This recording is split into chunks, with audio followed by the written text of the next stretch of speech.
Let's face it, we suck at staying in shape. But this year, we're going to get our bodies And our minds into a better place. Join us on our journey to wellness.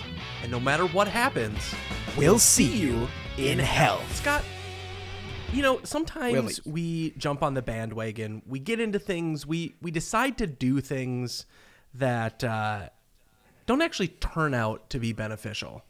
So like everything? I'm talking about crypto. But speaking of which, allegedly I might have sold some because it was up. What is it?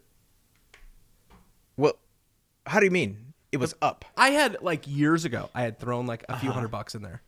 And I just logged in one day and I was like, it's up. But you said you sold some. I know, so that I can now have some cash. The way you made it sound is like I sold some and then it went up. No. Speaking of things that are not going up, my weight. That's great. But you're starving yourself this month, so once this is all over, we'll see how it really goes. Yeah, it's going to be failure. Why don't you give me your update, and then I have some things to share with you. My update is I am not going to weigh myself this week. Why not? Reasons, and mostly the reasons is because I had a tough week. Real tough week. And there's several things that I had to deal with in the kind of mental health category. So I didn't really focus on things in the physical health category. I was in between on the calorie consumption and stuff like that. But you know what? I'm here right now. And that's all that matters. Because why do we fall down, Bruce? So another horse can run by and devour us? I don't know. So we can get back up. To pick ourselves back up. That's right. Thank you, Thomas Wayne. It was a rough week for you. I understand that. Yes, I have been starving myself, but it's starting to give a little bit. And so But you still lost. I was able to lose another pound. All right. So I'm officially at 232. A loss is a loss, Willie. Mm-hmm. It doesn't matter if it's 0.1 pounds or 1.1 pounds. You take that. You grab it, you hold on to it, and you never let it go. I can't. If I do that, I'm sorry. A little too soon, but it'll be another earthquake. We've talked about this before. The Lifetime Fitness that we go to has this thing called an in-body scale, which does a lot. It measures your weight, your skeletal muscle mass, your body fat percent, and then something called your, it's some weird thing here. Anal radius. Exactly. Yep. Something I don't know. I'm completely unaware of. Say the words. What is it? Spell it's it. It's just an acronym. It gives you a weird acronym of ECW/TBW. Ah, yes. That's where I believe Ric Flair and Hulk Hogan are wrestling on Wednesday nights.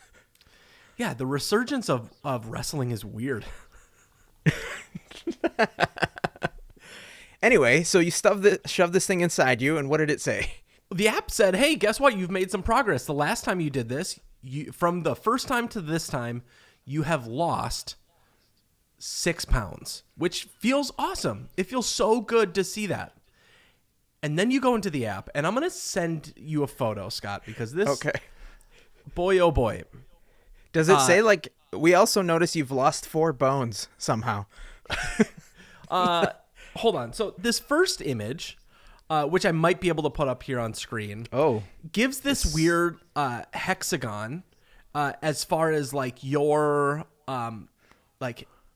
right now it's looking at lean body mass, which is muscle, and on average it's for the most part it's saying my left arm, which I'm left-handed, is 110%.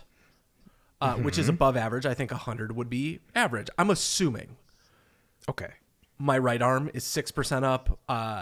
My main body is 4%, and then my legs are under. So based on what I'm reading, I've got good muscle mass in my arms and my upper body, not a lot in my legs, which is odd because I have big legs. You did what we told you not to do. Scott. So see where that tab there says lean body mass? What does the thing say to the right? Fat. Look at how the hexagon changes. By the way, for people who are listening at home, this is a pentagon. This is not a hexagon. Only because, you're right. No. look at how much the pentagon has changed. Okay, hold on. I got to compare these two because I got to zoom way out. Let's just take my trunk as an example. In that first Oh my gosh. The numbers. I didn't see the numbers. Let me say it out loud. Because I did it at the end of my workout. I'm like, I feel freaking awesome. I'm losing weight. Everything feels great. My trunk on average, listeners, is 103.8% lean body mass. Mm-hmm. and then in the fat category, it's 510%. Like, the shape is just like it's bigger than the app, man. There's like a measurable space, and the shape is outside of it. This is like a cruel your mama joke is what I feel like I just walked in on.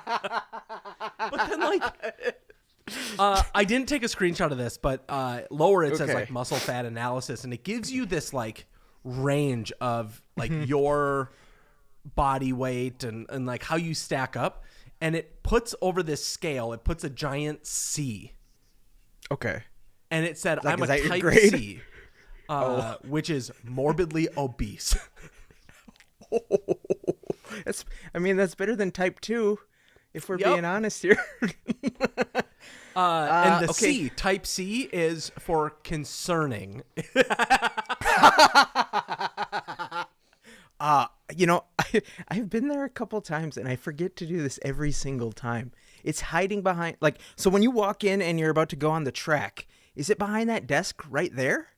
Yep, it's behind the desk right after you get, like, right in there, right next to where the kids are. So you got to derobe next to the children.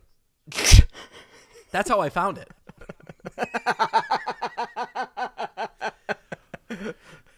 I'm taking it with a grain of salt here. Like, the app and what it's able to do. Way too much salt. Uh-huh. I'm taking it with a bag of salt. And I don't know, man. It's a little disheartening to see, but it also, I'm making progress.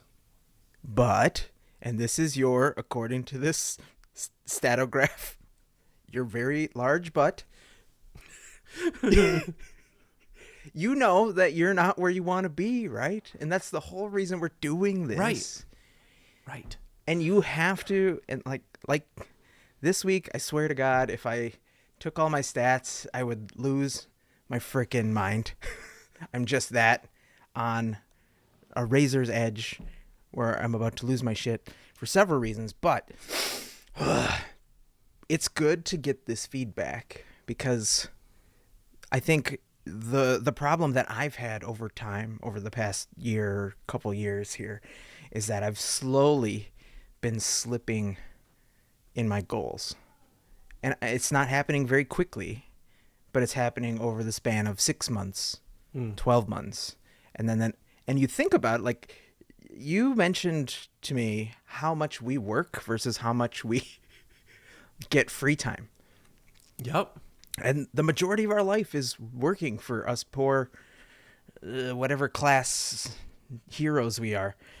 This is something that's pervasive that we have to try and stamp out, or we have to reverse course and make it so that positive things are pervasive. Mm-hmm. And so, like I said, a loss is a loss. Good for you. Pay no mind to the giant wizard behind the curtain. The curtain can't even hide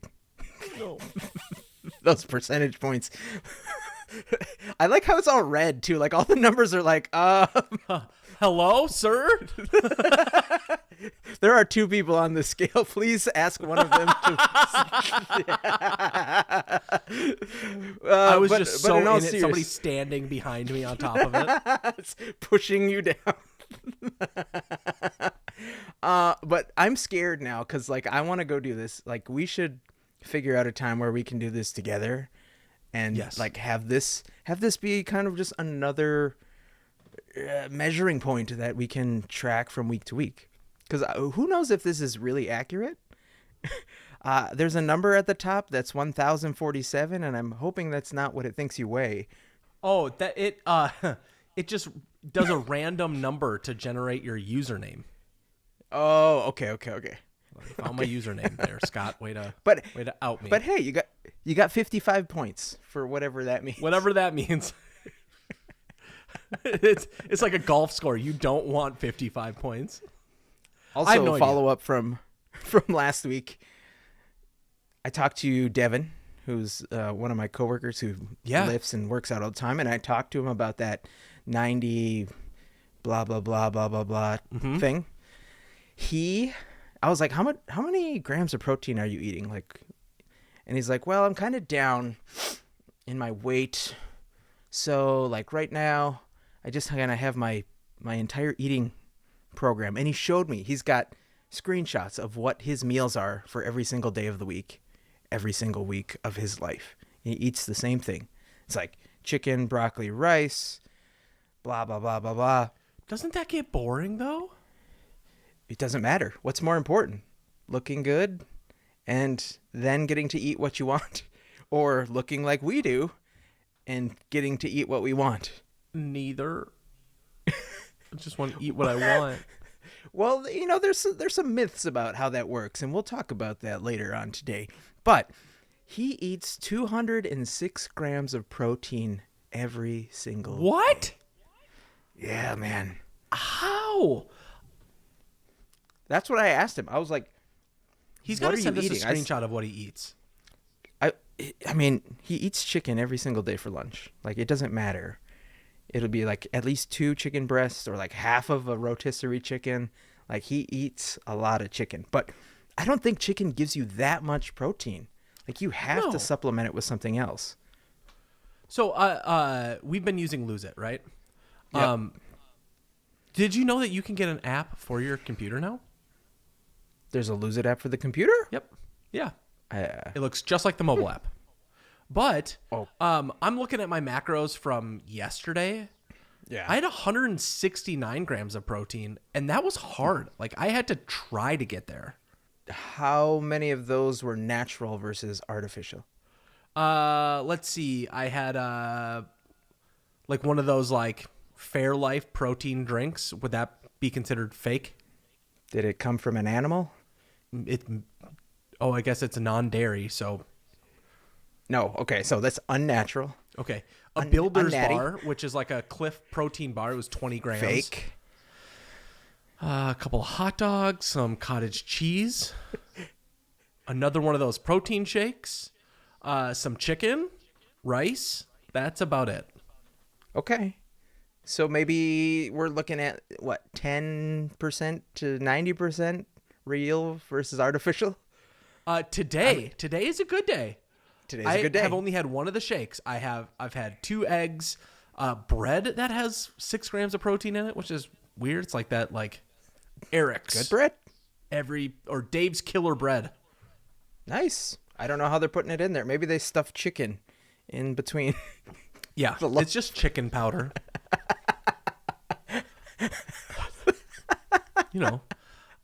This bread gives you wings. I had chorizo sausage. Okay. Yep. Which after I did that, I was like, why is my fat so high? So my goal in a day, because you were looking at the in-body results. The Lose It app set me at like no more than 63 grams of fat in a day. Sure.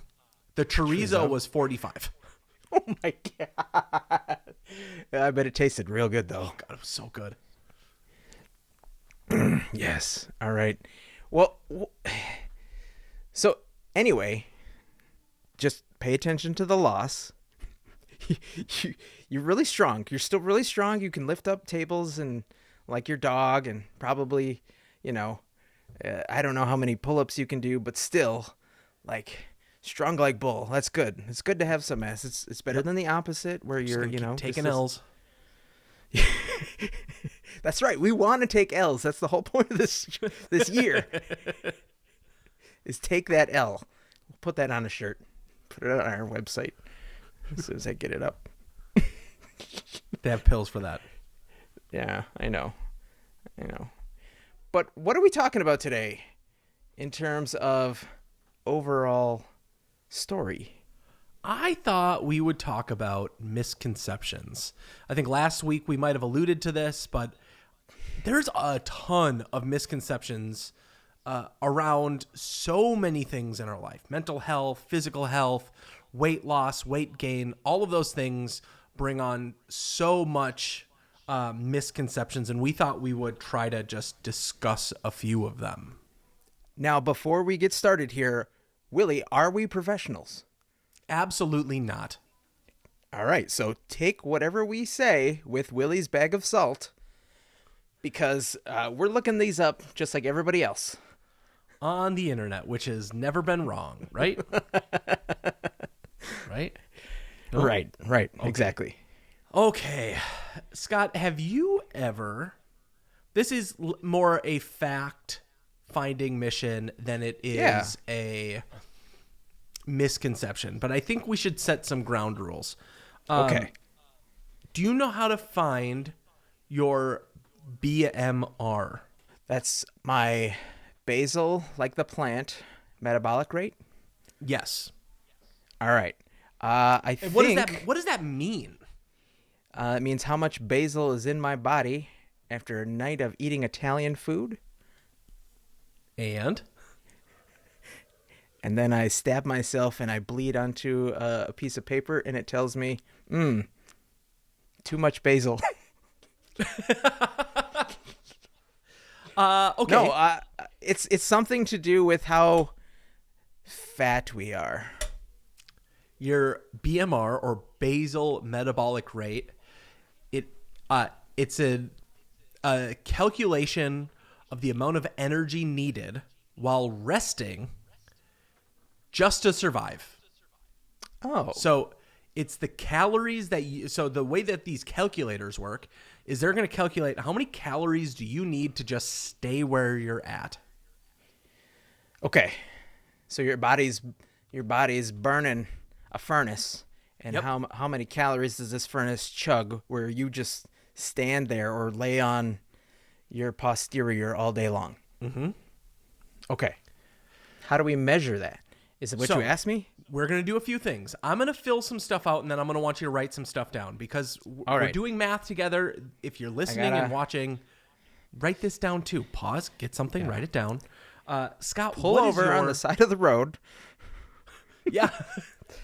And stop what you're doing. Say a prayer. What is your age? All right, I'm writing this down, but my current age is just going to flash on screen.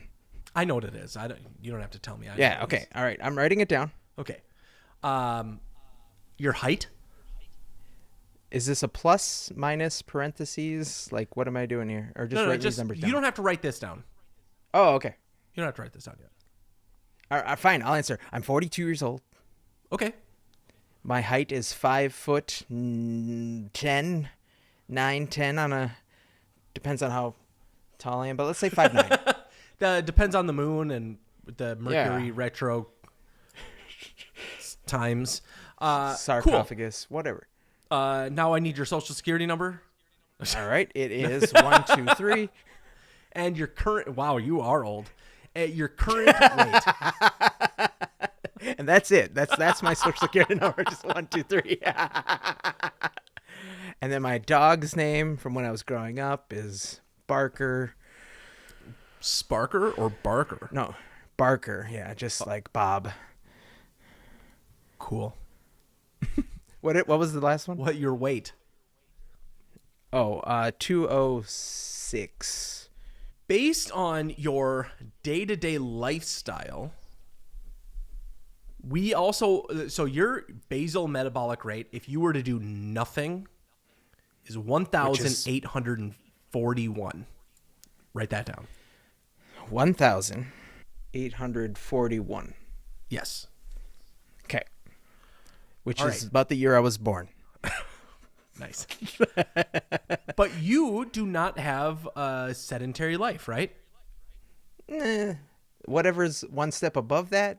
There are people that listen to this show where they spend 40 hours a week minimum sitting for a job.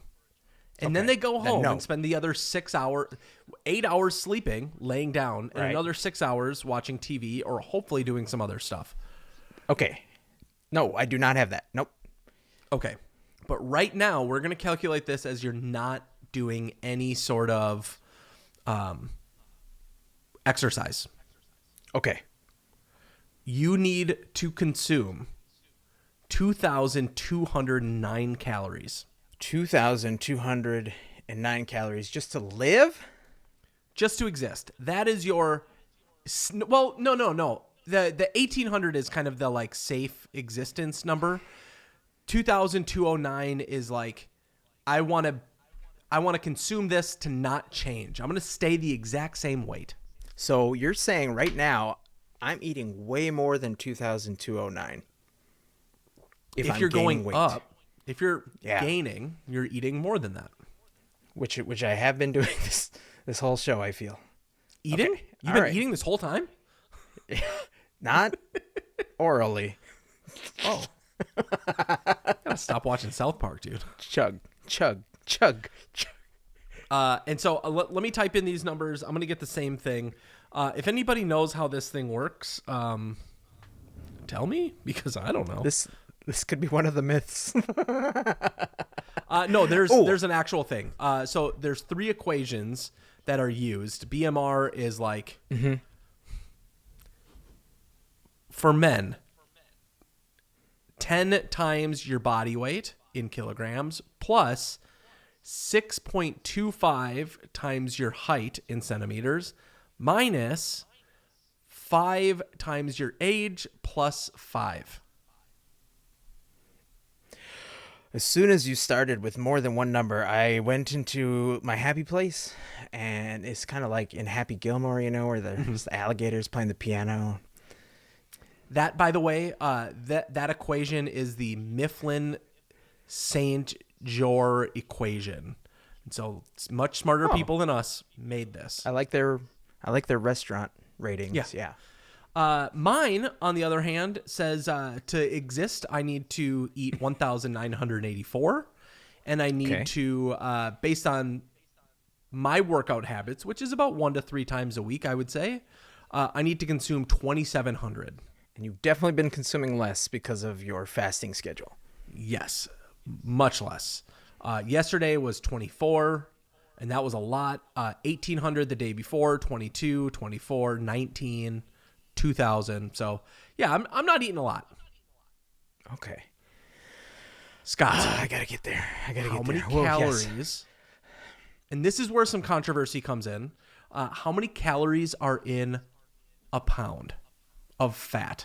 Is this like a pound of steel versus a pound of feathers? This is I would call this a physics exercise because biology is like, us. Physics is like energy turning into different types of energy. All right. And so P, K, E, all those things. Yeah. All right. Calories are a measure of the amount of energy, heat it takes to like burn a certain amount of water or something. Okay. So Burn water. how many calories would the equivalent be of burning a pound of fat? 1 pound is 2,000 calories, Bob. 3,500. 3,500. So, wow. Okay, 3,500. 3,000. Okay. Okay. I have So many 3,500s to lose. I want you to, this is where I want us to write something down. So I'm All right. 332 pounds. My goal by the end of next year is to be at 200 to like 199. I want to go down on 33 pounds. Did you just, hold on. You just said 332 pounds. I'm 232. Okay. Did I say 300? Yes. I mean, based on that image, I think it's probably right.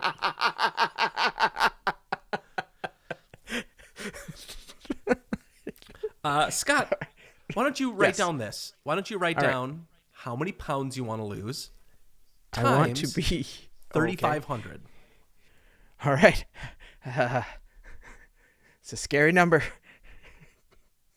So many zeros. What number did you get? I got 140,000. And I got 115,500. We're doing more math. I want you to take that number and I want you to divide it by 360. The misconceptions part of the show, everybody, is where Willie thinks I can do math. You have a calculator. I'm definitely using it. Say that again one more time. I got to do what by what? I want you to divide that number by 360 and then round up to the nearest even number or Okay. whole number. I got it. What's your number, Scott? 389, Bob. Mine is 321. And so, Scott, 360 is how many days until the end of this show, until the end of this kind of run that we're on. It's a little bit longer. Right. I said until like April. Okay. That number that you have written down is the amount of calories you should be cutting from your diet today in order to meet that goal. Every single day. If you did everything the same, you didn't work out, you stayed the way that you are, what was your number again? Mine's 321. Let's just say 400. You would have to cut 400 calories in your day from food in order to be able to Okay. get there. All right. That's like the baguette portion I eat in the morning, plus butter, plus a glass of orange juice. And just cut that out every single day if I were to eat that every single day, which I don't. But that's not that much. It's really not that much. That seems very attainable. It's super attainable. And the thing is, and here's the misconception. People talk about it as like one day is a failure. And so then the next day is going to be a failure. They're not making any progress. The vast majority of dietitians will tell you to look at it in a longer time scale. Look at it at a week, at a week scale. And so in your case, you've got to figure out where to cut 2,800 calories in a week. So maybe you're feeling shitty about yourself. So you're just like, I'm not cutting anything today. I am just going to like eat like I normally do. I'll cut it tomorrow or in 2 days. But then you have to make it up. So like 800 calories in a day seems a little less attainable than 400. Yeah, but what if you took like one day and you're like, I'm going to skip lunch today. And you might save yourself 800 calories. And that's 2 days. Sure. Yeah. You could bank if you knew like something was coming up where you were going to eat more, have a piece of cake, treat yourself. Piece of dead ass. Well, that's cool. That's not kind of like the misconceptions I was looking up. I was going to say, Willie, did you know? Yeah, go ahead. I'm listening. I want to hear your right. misconceptions. You want to, I've got a whole list here. Oh, you do? Let me see if I can Yes. get these. All right. True or false? Eating at night can affect weight gain. Okay. I'm going to be honest. one day this week, which I tracked the calories. I had a peanut butter and butter sandwich at like 10 o'clock, which is like already past my bedtime. Much butter. Oh, God, it's so good. It's so good. The salty and the sweet hits your lips. So in my heart of hearts, I would say yes or true, but I think the answer is false. In your heart of hearts, cholesterol, you are correct. Yes. There is nothing wrong with eating at night as long as you are aware of the food that you are eating. Oh, never mind. Because it like we were just talking about, it just depends on what your eating habits are, and that we don't surpass the amount of calories that we're supposed to have for our daily intake. A lot of what you eat at nighttime can kind of be cravings. So like that's where we can get into trouble by taking in more calories than we expect. But even if you're eating like fruits and vegetables, those are still calories. Mm-hmm. It's probably smarter to eat something that's less dense in sugar at the end of the night to keep your blood sugar from spiking. I've got a giant bag of salt if you want it. All right, misconception or myth number 2. True or false? Clear urine is a definite indication you are hydrated. Dude, that has to be true. All I've heard is like if you pee, unless you're just going to pound town on vitamins, like clear urine is generally a sign of good hydration. So having pee the same color as apple juice or darker means you need to drink more water. But if your urine is clear, that actually means you're possibly drinking too much water. Interesting. Yeah, so you you're saying want your when I am pounding the water, go and pee every 15 minutes isn't a good thing. Well, if it is pale yellow, then you're properly hydrated. But just keep in mind that we take in water in many different ways, and sometimes what you drink can affect the color. Sometimes what you eat can affect the color. So, okay, cool. This one's a tricky one. Supplements, true or false, always make you healthier. Dude, I feel like there's so much snake oil out there. This can't be true.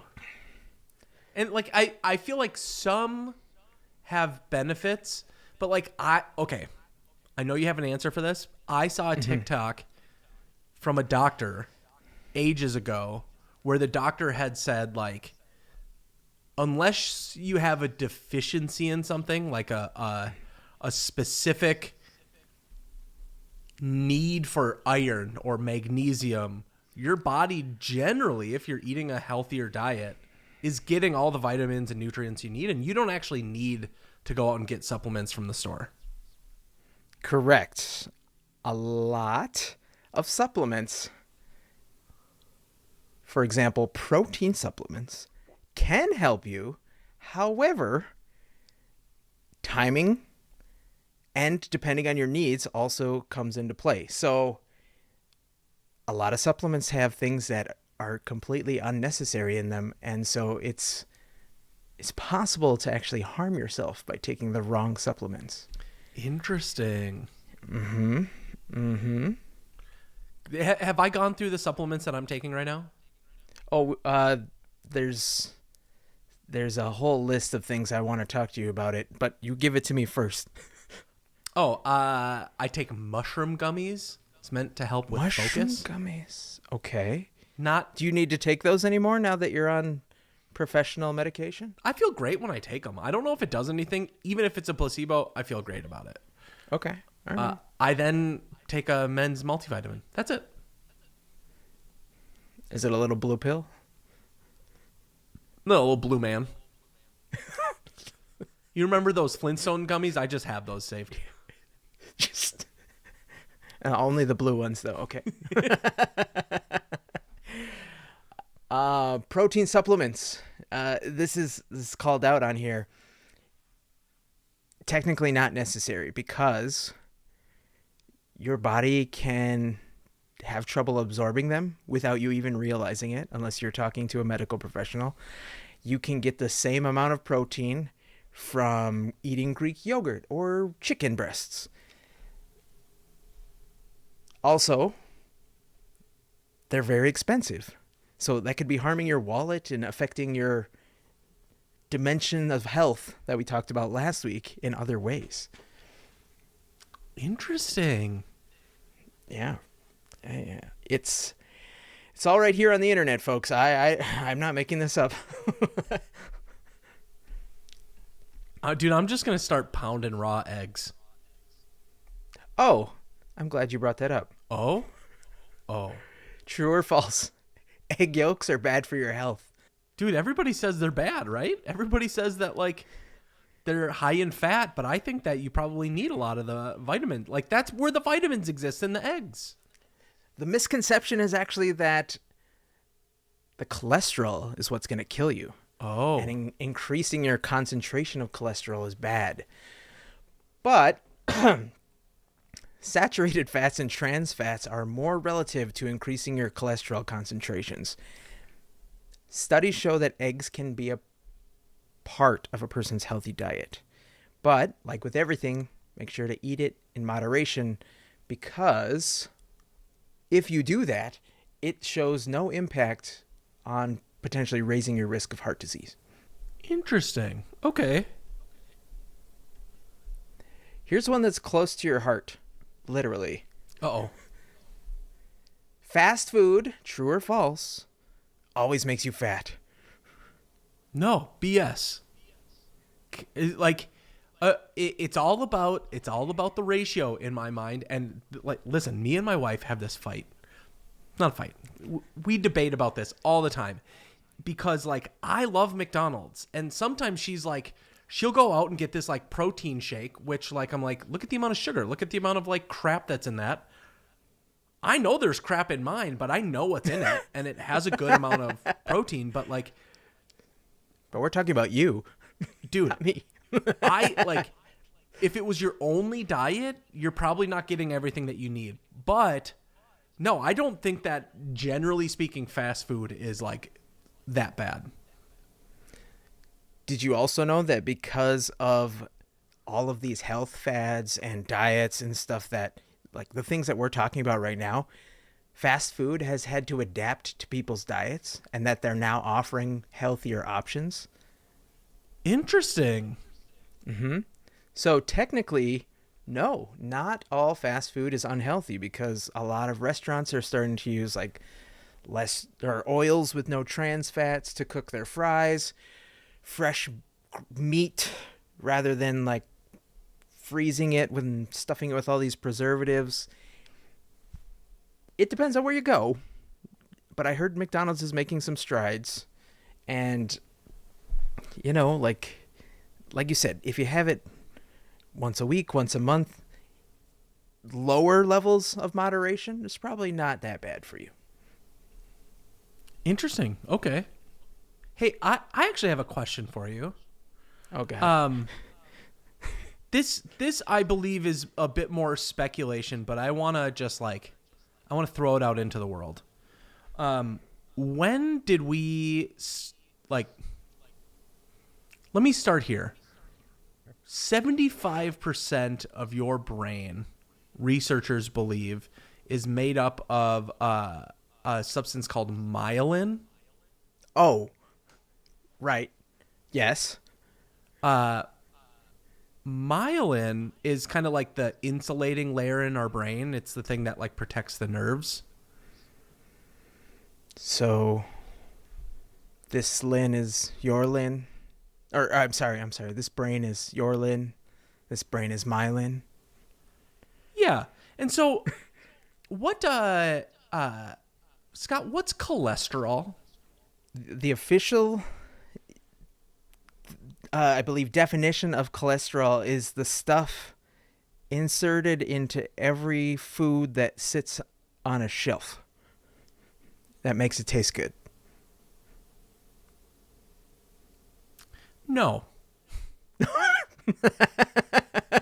Cholesterol, it's a waxy substance that's in our blood. And so food will help us produce cholesterol in our body. But myelin, its only food is cholesterol. So you're saying our brain, which is made up of all this myelin, needs cholesterol to function? Yes. And so the reason I bring this up is there's some currently some doctors are starting to put some pieces together to say that way back in the day, like 1800s, they were not seeing dementia as a common illness among aging adults. Whoa. They were what? They were whatting dementia? They were not observing dementia as common. All right. I was like, whew. Sounded like some scary stuff in it for a second. But then back in the 30s and 40s, we all of a sudden were like, hey, heart disease is the real thing. It's on an uptick. And the only way to prevent that is to have a cholesterol-free diet. And right now, one of the leading causes of decline in aging adults is dementia. Correct. And so yes, there is a balancing act, I believe, in that maybe you don't want to have high cholesterol, but you shouldn't avoid it at all turns, because it's going to be either you're going to lose all of your mental fortitude or you're going to have a heart attack. You choose. I was reading an article today about ultra-processed foods being a huge contributor to dementia as we age as well. What's an ultra-processed food, Willie? It is actually that thing. Go ahead. That's them GMOs? No. It is not the better than Chevy truck. It is actually those things I was talking about earlier. The things that sit on the shelf where you go buy a bag of chips. Preservatives. Yes. So anything that can survive on a shelf for long periods of time is considered an ultra-processed food. And I know that I love sweet, salty, delicious potato chips. And that's why I'm going to die.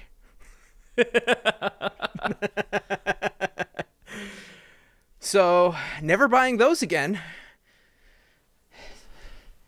All right, Thanks, I've got a couple more for you. Huh, what was that? Nothing. Okay, because we're coming down to the wire here, right? Okay, all right. Okay, so I've got a couple more. Scott, I want to just bring up the GMO, genetically modified organism. Yeah. I think GMOs are like having a brand of something that says non-GMO on it is 100% a marketing ploy. Sure, 100%. Yep. Because what is a GMO telling us? What does that mean? It is genetically modified in some way, shape, or form. Like every single time you have an ear of corn, that's not the way corn used to look like, and it has been genetically engineered to be more sweet and pest resistant and bright and shiny yellow. And does larger. That mean that it's missing nutrients? I mean, it could be missing some than what it originally came with. The risk, but it's not designed to. Yeah. The risk with GMOs is that you can get like crops that are not resistant to like one thing, and then we could lose an entire ecosystem of corn. And then so a bag of oranges costs $10. Nothing in our world would be non-genetically modified at this point. I don't know if that's even possible. Name something. Oh, yeah. I don't know if I can. Salt? Yeah, and they market it that way too. I mean, I'm just thinking like the elements, the actual elements where we just dig into the ground, grind it up, wash it, and then put it. Maybe it is. I don't know.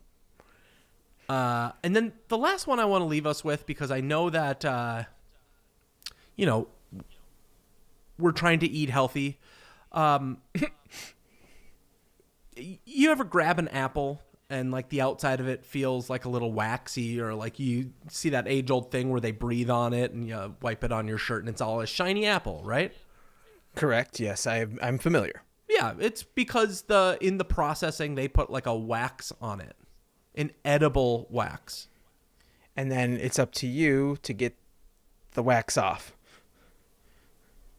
I like my wax on. What is that wax made out of? Beeswax? Nope. Man wax? Nice.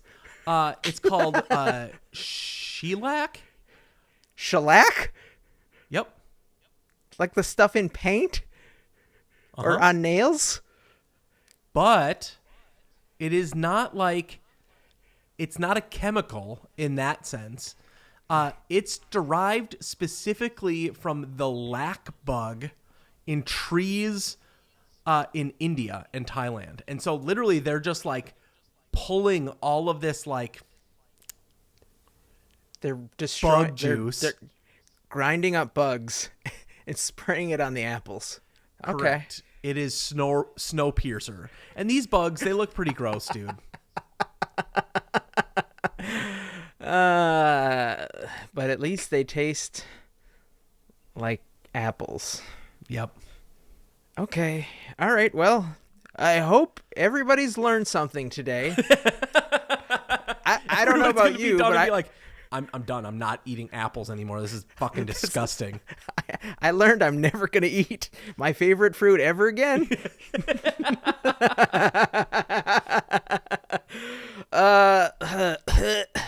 Gross. What about you, Willie? Did you learn anything today? Yeah. Yeah, I learned that I'm a fat fuck.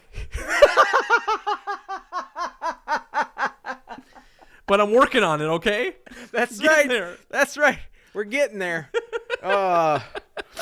Seriously though, let's figure out a day. I don't care what day it is, like whether I just go and measure myself and then leave right away or vice versa. Like, let's go measure ourselves together, because I wanna stick this thing inside me. So we need to measure ourselves and then you want me to put it inside you?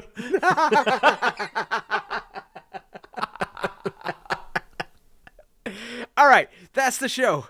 Thank you everybody so much for listening. And as always, we'll see you in health.